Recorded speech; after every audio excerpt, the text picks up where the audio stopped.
Measurable మాత్రం 2,400 కోట్లు, cost ఎక్స్లవేషన్ ఇంకొక 2-3 కోట్లు, పవర్ ప్రాజెక్టు అదొక 2-3 కోట్లు, ఒక 10-15 కోట్ల రూపాయలు మినిమం ఉంటుంది. మళ్ళా ఆ బెనిఫిట్ చుట్టూ అది ఇన్మెషర్. ఈ నీళ్లు తీసేపోయి పంటలు పండుంటే పంటల్లో వచ్చే ఆదాయం అదనం. అది ఒక్కసారి జిఎస్టిపి పెరిగిన తర్వాత ఆ జిఎస్టిపి పైన మళ్ళీ ఆదాయం వస్తుంది, వెల్త్ వస్తుంది, డబ్బులు వస్తాయి.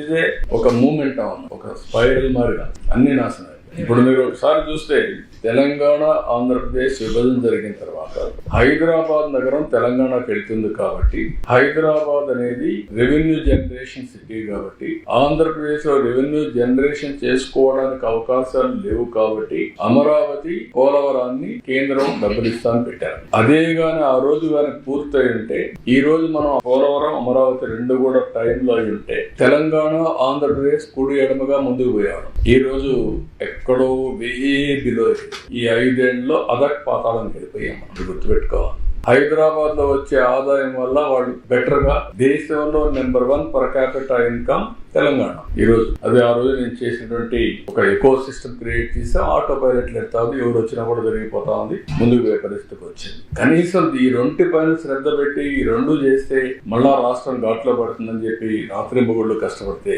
2 రాష్ట్రానికి ఉండే 2 కళ్ళు పొడి చేసి అంధకారాన్ని సృష్టించే పరిస్థితికి వచ్చారు. బాధ, ఆవేదన ఓసారి. ఎందుకంటే అందరికంటే ఎక్కువ నేనే బాధ. ఎందుకంటే ఇన్నిసార్లు ఎవరు వచ్చాడు దేశ చరిత్రలో 28 సార్లు ప్రాజెక్ట్ వరకు వచ్చి తిరుగుతా ఉంటే మా ఇంజనీర్లు చెప్పారని నాకు అన్ని తెలుసు. అవన్నీ ఎక్కడ కాఫర్ డ్యామ్ అప్పర్ వస్తుంది, ఎక్కడ డౌన్ వస్తుంది, డయాఫామ్ వాల్ ఎక్కడ వస్తుంది, గ్యాప్ 1 ఎక్కడ ఉంది, గ్యాప్ 2 ఎక్కడ ఉంది, గేట్లు ఏంటి, ఎవ్రీథింగ్